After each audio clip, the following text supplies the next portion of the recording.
আজ বানাবো মশলা চিড়া। এখানে আমি চিড়া নিয়ে নিয়েছি।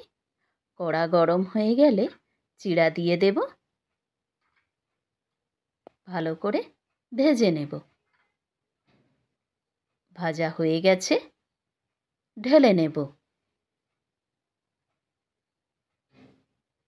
বাকি চিড়াগুলো একইভাবে ভেজে নেব। ভাজা হয়ে গেছে, ঢেলে নেব।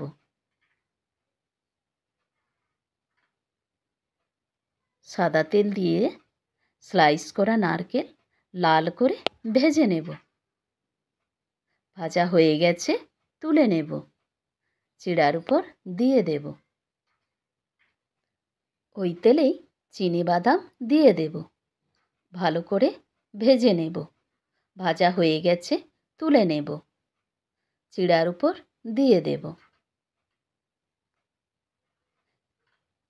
কিছু কারি পাতা নিয়ে নিয়েছি, ভালো করে ভেজে নেব।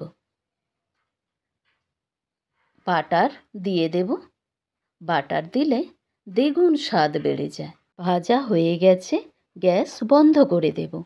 বিট লবণ, চাট মশলা, কালারের জন্য কাশ্মীরি লঙ্কার গুঁড়ো, উপকরণগুলো দিয়ে দেব। ভালো করে মিশিয়ে নেব। মেশানো হয়ে গেছে, তুলে নেব। সন্ধেবেলা চায়ের সঙ্গে জমে যাবে। রেসিপিটা ভালো লাগলে লাইক, শেয়ার, কমেন্ট করতে ভুলো না।